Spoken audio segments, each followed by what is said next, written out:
J'ai surpris ma famille en train de planifier le mariage de ma sœur dans ma maison de plage à 1,5 million de dollars, sans me le demander. Maman a eu un sourire narquois, c'est une propriété familiale. Elle nous doit bien ça. J'ai souri et je n'ai rien dit. Quand 200 invités sont arrivés chez moi, la police était là. Salut, je suis Sarah. Aujourd'hui, je vais vous lire l'histoire de Lucie, qui s'intitule ainsi « J'ai surpris ma famille en train de planifier le mariage de ma sœur dans ma maison de plage à 1,5 million de dollars, sans me le demander. » Maman a eu un sourire narquois. C'est une propriété familiale. Elle nous doit bien ça. J'ai souri et je n'ai rien dit. Quand 200 invités sont arrivés chez moi, la police était là. Allons-y. Je m'appelle Lucie et j'ai 35 ans. Je travaille comme analyste financière dans une société d'investissement à San Diego. Le travail paie bien et je suis doué dans ce que je fais. Les chiffres ont un sens pour moi, d'une manière que les gens n'ont jamais vraiment eu. Il y a 3 ans, j'ai divorcé de mon mari, Brian. Ce n'était pas une décision facile, mais elle me semblait être la bonne à l'époque. Après la finalisation du divorce, j'ai reçu une compensation financière. Au lieu de la placer en action ou en obligation, j'ai fait quelque chose que j'avais toujours rêvé de faire. J'ai acheté une maison sur la plage. Elle a coûté 1,5 million de dollars. Beaucoup d'argent, certes, mais elle valait chaque centime. La maison est située juste au bord de l'océan, à San Diego. Je peux entendre les vagues depuis la fenêtre de ma chambre. Les jours de beau temps, je regarde le coucher de soleil depuis ma terrasse. C'est mon refuge, mon lieu sûr, la seule chose dans ma vie qui soit entièrement à moi. J'ai des parents. Ma mère s'appelle Déborah et mon père, Thomas. Ils vivent à environ 40 minutes de là, dans un joli quartier. J'ai aussi une sœur plus jeune, Madison. Elle a 28 ans, soit 7 ans de moins que moi. Nous avons toujours eu une relation correcte, rien de particulièrement proche, mais rien de terrible non plus. Un mardi après-midi, j'ai quitté le travail plus tôt. J'avais oublié à la maison des documents importants dont j'avais besoin pour une réunion avec un client le lendemain matin. Je ne rentre habituellement pas au milieu de la journée, mais je n'avais pas le choix. En arrivant dans mon allée, j'ai remarqué la voiture de ma mère garée dans la rue. Elle avait un double de mes clés en cas d'urgence. J'ai supposé qu'elle était passée pour déposer quelque chose ou récupérer quelque chose qu'elle avait laissé lors de sa dernière visite. Je me suis approché de la porte d'entrée et j'allais l'ouvrir quand j'ai entendu des voix à l'intérieur. Ma mère et Madison parlaient dans le salon. Les fenêtres étaient ouvertes à cause du beau temps et leurs voix portaient clairement. Je me suis arrêté, la clé dans la serrure. Cette maison est parfaite pour le mariage, disait ma mère. Absolument parfaite. La vue sur l'océan, la terrasse, la taille du salon. C'est exactement ce qu'il nous faut. Tu es sûr que Lucie sera d'accord avec ça, demanda Madison. Sa voix semblait incertaine. Bien sûr qu'elle le sera. C'est une propriété familiale. Lucie nous doit bien ça après tout ce que nous avons fait pour elle. De plus, elle a tout cet espace et ne l'utilise jamais correctement. C'est du gâchis. Je suppose que tu as raison. Nous pouvons faire la cérémonie sur la terrasse, la réception dans le salon et sur la pelouse. Nous devrons louer des chaises et des tables. Je pense à 200 invités. 200 invités chez moi, pour le mariage de Madison, dont j'ignorais même l'existence. Et pour les décorations, demanda Madison. Des fleurs blanches partout. Des roses, des lys, des orchidées. Nous accrocherons des guirlandes lumineuses le long de la balustrade de la terrasse. J'ai vu cette magnifique installation dans un magazine. Ce serait parfait. Elles ont continué à parler des options de menu, de l'endroit où installer le bar, de l'heure à laquelle la cérémonie devrait commencer. Pas une seule fois l'une d'elles n'a mentionné me demander la permission. Elles ont simplement supposé que ma maison était disponible, comme si c'était un bien commun qu'elles pouvaient utiliser quand bon leur semblait. Je suis resté devant ma propre porte d'entrée, les écoutant planifier un mariage entier chez moi, sans que je le sache ni que j'y consente. Mes mains tremblaient. J'avais envie d'entrer en trombe et de leur demander ce qu'elles pensaient être en train de faire, mais je ne l'ai pas fait. Quelque chose m'a arrêté. Peut-être le choc. Peut-être la curiosité de voir jusqu'où elles iraient réellement. J'ai reculé doucement de la porte, je suis remonté dans ma voiture et je suis parti. Je me suis retrouvé dans un café du centre-ville, assise avec un latte que je n'ai pas bu, le regard dans le vide. 2 heures plus tard, je suis rentré chez moi. Les 2 voitures étaient parties. Je ne les ai pas appelées. Je n'ai pas envoyé de message. J'ai juste attendu de voir ce qui allait se passer ensuite. Une semaine plus tard, ma mère m'a appelé et m'a invité à dîner dans un restaurant cher. Elle a dit que c'était une occasion familiale spéciale. Quand je suis arrivé, Madison était là avec un homme que je n'avais jamais rencontré. Lucie, voici Jacob Miller, dit Madison en souriant. Elle avait l'air vraiment heureuse. Mon fiancé. Il était beau, bien habillé, probablement au début de la trentaine. Nous avons commandé à manger et avons discuté de tout et de rien. Jacob semblait assez gentil. Il a parlé de son travail, m'a posé des questions sur le mien, a ri aux blagues de mon père. Madison n'arrêtait pas de lui toucher le bras et de le regarder avec cette expression d'adoration. Après le dîner, je me suis excusé pour aller aux toilettes. En revenant, je suis passé près de l'entrée où ma mère se tenait avec son téléphone collé à l'oreille. Oui, Véronica, tout se met en place à merveille. Elle disait que le mariage de Madison restaurerait la réputation de la famille après le divorce honteux de Lucie. Enfin, nous aurons de nouveau quelque chose dont nous pourrons être fiers. Je suis resté là, caché derrière une plante décorative, et je l'ai écouté me dénigrer auprès de son ami. Le lieu est parfait, juste sur la plage. Très élégant, très cher en apparence. Les gens seront impressionnés. J'ai attendu qu'elle raccroche, puis je suis retourné à table comme si de rien n'était. Une autre semaine s'est écoulée. Ma mère m'a invité à dîner chez elle. Elle a dit que certaines de ses amies du club seraient là et qu'elle voulait que je les rencontre. Il y avait 3 femmes que je ne connaissais pas assises dans le salon quand je suis arrivé. Elles avaient toutes l'air de passer beaucoup de temps dans des salons de coiffure chers et portaient des bijoux qui coûtaient plus cher que ma voiture. Pendant le dîner, ma mère s'est levée et a tapé sur son verre avec une cuillère. J'ai une annonce à faire, dit-elle en souriant à tout le monde. Lucie a généreusement accepté de mettre à disposition sa magnifique maison de plage pour le mariage de Madison. N'est-ce pas merveilleux? Les 3 femmes se sont tournées vers moi, souriant et hochant la tête d'un air approbateur. J'étais piégé. Si je disais non, là, devant ses amis, je passerais pour une sœur terrible. Je passerais pour une égoïste et une méchante. Elles penseraient toutes que je refusais d'aider ma propre famille. Ma mère savait exactement ce qu'elle faisait. Je suis resté assise là, avec tout le monde qui me regardait, attendant ma réponse. J'avais la gorge serrée. Bien sûr, me suis-je entendu dire. J'ai même réussi à sourire, heureuse d'aider. Les femmes ont applaudi. Madison m'a serré dans ses bras. Ma mère avait l'air triomphante. Au cours des semaines suivantes, ma mère et Madison sont venues constamment chez moi. Elles se présentaient avec des échantillons de tissus, des plans d'étage et des tableaux Pinterest remplis d'idées de mariage. Elles se promenaient dans ma maison comme si elle leur appartenait. Elles déplaçaient les meubles pour voir comment l'espace fonctionnerait. Elles parlaient de ce que je devrais déménager temporairement pour faire de la place pour leur décoration. Pas une seule fois, elles ne m'ont demandé ce que j'en pensais. Pas une seule fois, elles ne m'ont remercié de leur laisser utiliser l'espace. Ma mère disait des choses comme « ce sera tellement mieux que de le faire dans un hôtel ». Les hôtels sont si impersonnels. J'ai souri, j'ai hoché la tête et je n'ai rien dit, mais je faisais attention. Je documentais tout. Je suis allé en ligne et j'ai acheté de petits appareils d'enregistrement, du genre qui s'activent lorsqu'ils détectent un son. J'en ai installé un dans le salon, caché derrière un cadre photo. Un autre dans la cuisine, niché à l'intérieur d'un placard. Un 3e dans la salle à manger.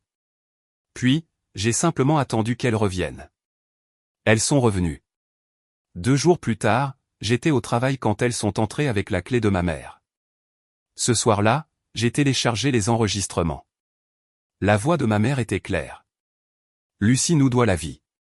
Les enfants devraient toujours obéir à leur mère et ne pas s'opposer. C'est comme ça que les familles fonctionnent. Madison a dit quelque chose que je n'ai pas pu entendre. Lucie a toujours été stupide et bonne à rien, a poursuivi ma mère. Au moins, sa maison sera enfin utile à quelque chose. Ce mariage est exactement ce dont cette famille a besoin. J'ai écouté l'enregistrement entier 3 fois.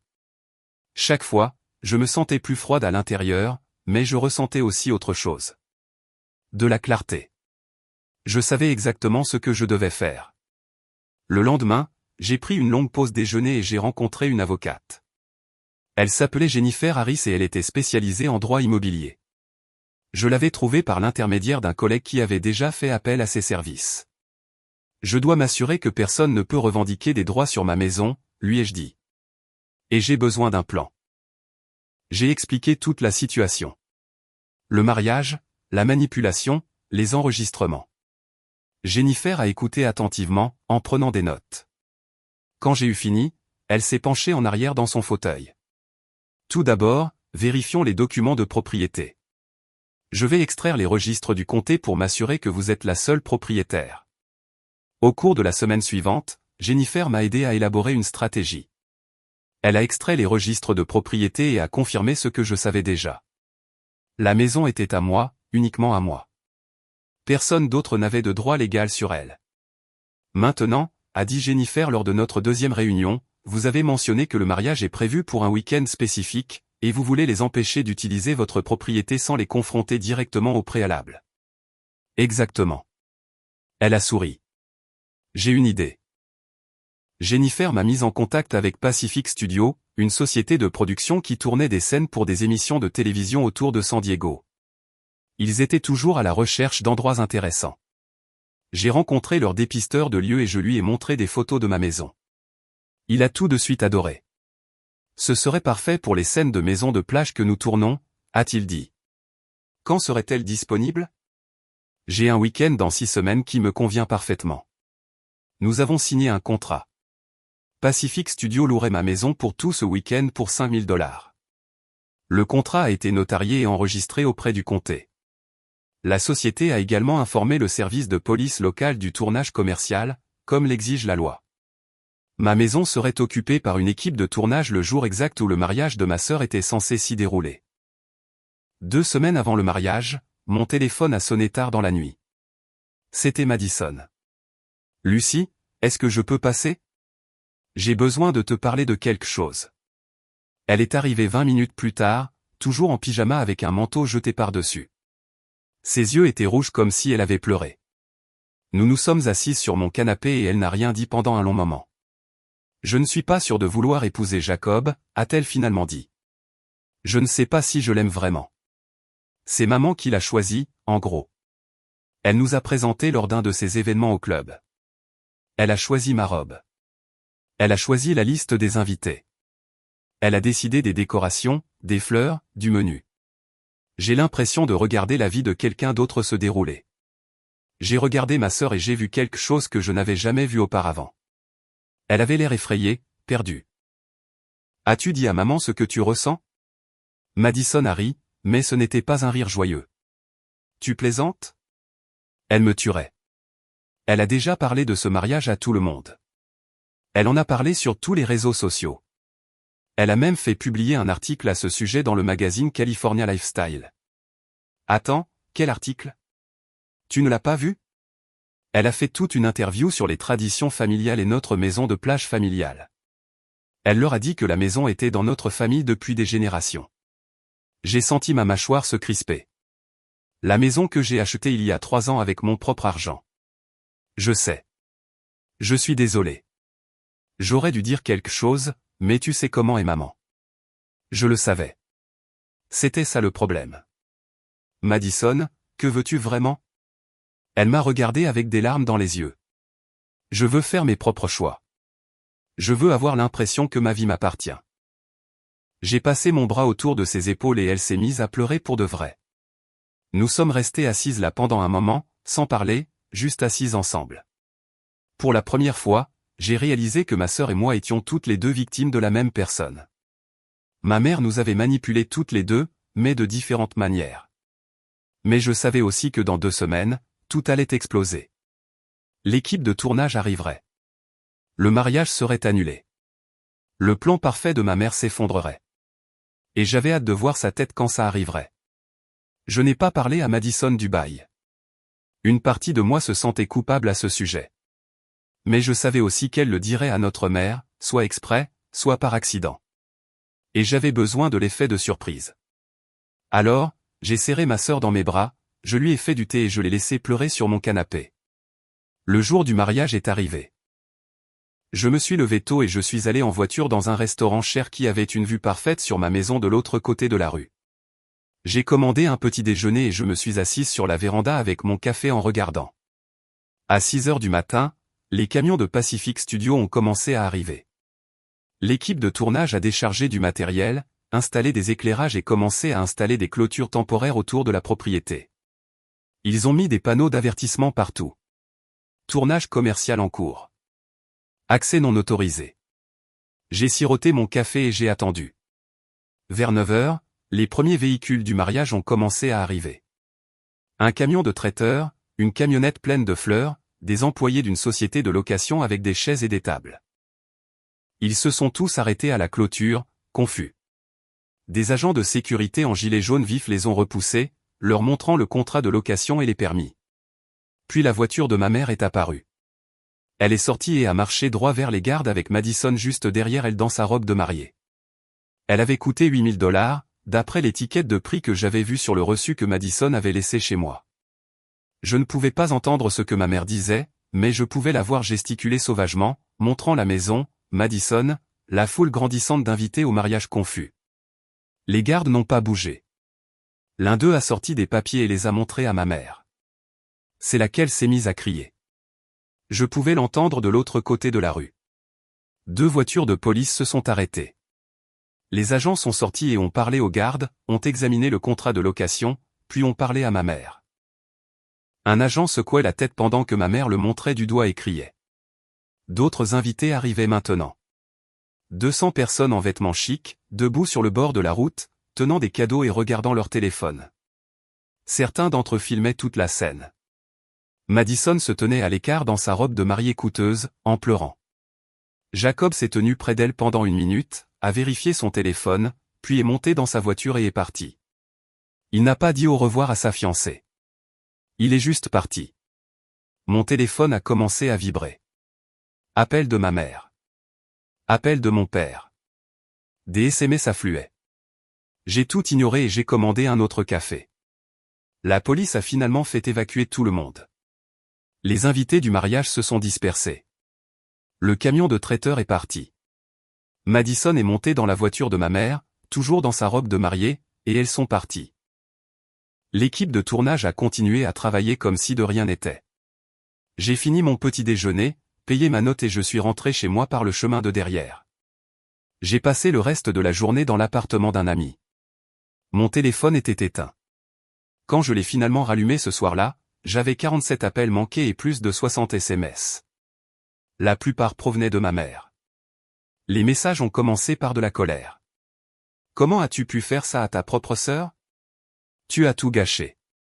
C'est impardonnable. Puis ils sont devenus manipulateurs. Nous avons dépensé des dizaines de milliers de dollars pour ce mariage. Tu dois nous rembourser immédiatement. J'ai tapé une seule réponse. Je ne vous donnerai pas un seul centime. Vous avez organisé un mariage chez moi sans me demander la permission. C'est votre problème. Puis j'ai bloqué son numéro. 2 semaines se sont écoulées. J'ai évité les réseaux sociaux, je me suis concentré sur le travail et j'ai essayé de faire comme si tout était normal.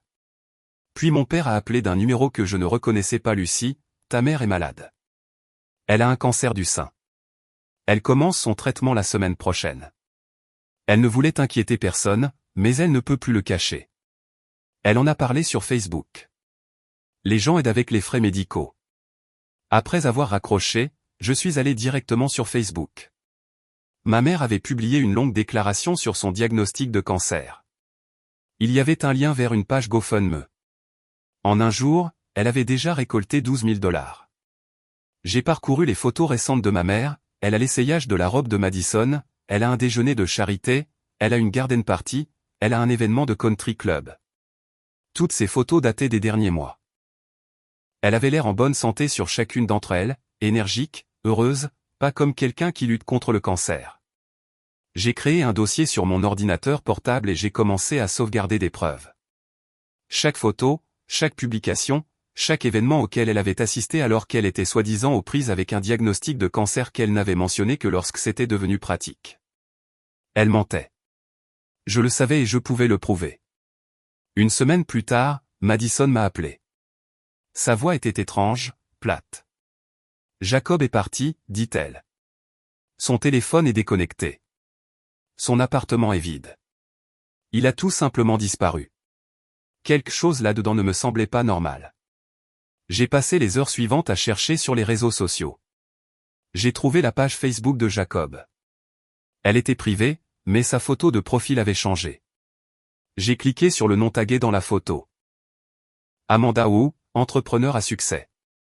Belle, confiante. J'ai cliqué sur le profil d'Amanda. Il était public. Sa publication la plus récente, datant de 3 jours, était une photo de sa main gauche avec une bague en diamant. La légende disait, il a enfin demandé. J'ai hâte d'épouser mon meilleur ami. Tagué dans la photo, il y avait Jacob Miller. J'ai fait des captures d'écran de tout et je les ai envoyées à Madison. Elle m'a appelé 1 heure plus tard. J'étais un plan de secours, dit-elle doucement. Il était avec elle tout le temps qu'il était fiancé avec moi. Je suis désolé, Madison. Tu veux venir? En fait, j'ai trouvé quelque chose que je dois te montrer. Je peux venir tout de suite? Elle est arrivée 30 minutes plus tard, portant un vieux journal en cuir. J'ai trouvé ça dans des boîtes dans le grenier de maman et papa, dit-elle. C'est le journal intime de maman. Tu dois le lire. J'ai ouvert le journal et j'ai commencé à lire. Les entrées remontaient à des années. Une entrée disait, Madison est si facile à contrôler. Elle est un matériau parfait pour la manipulation. Elle prendra soin de moi quand je serai vieille. Une autre, Lucie est trop intelligente et indépendante. Je dois la briser. La faire se sentir coupable de tout. La garder gérable. J'ai continué à lire, les mains tremblantes. J'ai convaincu Lucie de refuser cette bourse d'études supérieures. Si elle y était allée, elle serait devenue trop indépendante. Mieux vaut la garder près de moi et sous contrôle. Il y en avait plus. Des pages et des pages sur ses plans pour nous deux. Comment elle avait délibérément œuvré pour détruire mon mariage avec Brian afin que je me sente comme un échec. Comment elle avait poussé Madison vers Jacob parce que sa famille avait de l'argent et des relations. Après avoir lu le journal, j'avais besoin de parler à quelqu'un qui comprendrait. Quelqu'un qui avait également été affecté par la manipulation de ma mère. J'ai appelé Brian, mon ex-mari. Brian, je sais que c'est bizarre, mais je dois te dire quelque chose. J'ai trouvé le journal de ma mère. Elle a écrit sur le fait d'avoir délibérément saboté notre mariage. Il y a eu une longue pause. Je peux passer? Il est arrivé 1 heure plus tard, portant une boîte en carton. Je garde ça depuis 2 ans, dit-il en posant la boîte sur la table de ma cuisine. Je ne savais pas quoi en faire. À l'intérieur, il y avait des lettres, des dizaines, toutes de ma mère, toutes adressées à Brian. J'en ai pris une et j'ai commencé à lire. Brian, je m'inquiète pour la stabilité mentale de Lucie. Elle a agi de manière erratique ces derniers temps. Je pense qu'elle a besoin d'une aide professionnelle, mais elle refuse de m'écouter. En tant que son mari, tu dois prendre le contrôle de la situation. Une autre lettre. Lucie a toujours eu des problèmes de contrôle des impulsions et de régulation émotionnelle. Je crains qu'elle ne soit pas capable d'être une bonne épouse. Tu mérites mieux. Elle a envoyé ça pendant que nous étions mariés. J'ai demandé au moins 2 fois par mois pendant la dernière année. Elle m'appelait aussi constamment. Elle me disait que tu parlais de me quitter, que tu avais dit des choses terribles sur moi, que tu me trompais probablement. Je me suis souvenu de ces disputes, des accusations, de la méfiance, comment tout s'était effondré si rapidement. Elle m'a dit que tu me trompais, ai-je dit doucement. Elle disait des choses comme « Brian n'est pas fait pour toi et c'est une mauvaise personne ». Elle m'a rendu paranoïaque. Nous sommes restés assis là pendant un moment, tous les deux en train de digérer ce que nous venions d'apprendre. « Qu'est-ce que tu vas faire ?» demanda Brian. Madison et moi allons la confronter. Demain, chez mes parents. Tu veux venir? Le lendemain, Madison et moi sommes allés en voiture chez nos parents. Brian a suivi dans sa propre voiture. Ma mère a ouvert la porte, l'air surprise. Lucie, Madison, je ne vous attendais pas toutes les deux.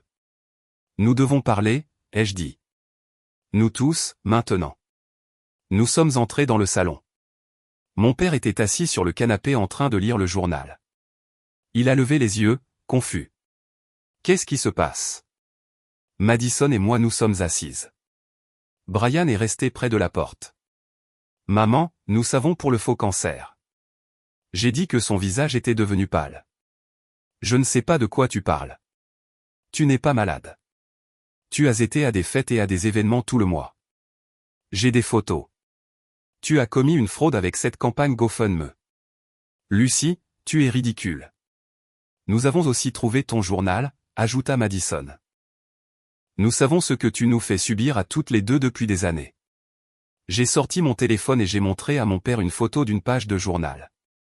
Elle a écrit sur le fait de manipuler Madison pour qu'elle épouse Jacob pour son argent et ses relations. Elle a écrit sur le fait de me forcer à refuser ma bourse d'études supérieures pour que je reste dépendante d'elle. Mon père a pris mon téléphone et a lu l'écran. Ses mains tremblaient. Et voici la preuve de la façon dont elle a saboté mon mariage, ai-je continué en faisant un geste vers Brian. Il a des lettres qu'elle lui a envoyées pour essayer de le convaincre que j'étais mentalement instable. Ma mère s'est levée. Tout cela est un malentendu. Vous sortez les choses de leur contexte. Ferme le GoFundMe, dit fermement Madison. Rembourse tous les dons et suis une thérapie. Nous voulons que tu voies un spécialiste du trouble de la personnalité narcissique. Et si tu ne le fais pas, ai-je ajouté, nous te poursuivrons pour fraude et déposerons une plainte pour des années de manipulation psychologique. Ma mère a regardé mon père, mais il l'a regardé fixement comme s'il ne l'avait jamais vu auparavant. Elle s'est mise à pleurer. De vraies larmes cette fois, pas du genre manipulateur. Je ne réalisais pas que c'était si grave. Je ne comprenais pas ce que je faisais. Ce n'est pas suffisant, ai-je dit. Ferme la collecte de fonds aujourd'hui. Publie une confession. Rends l'argent, suis une thérapie.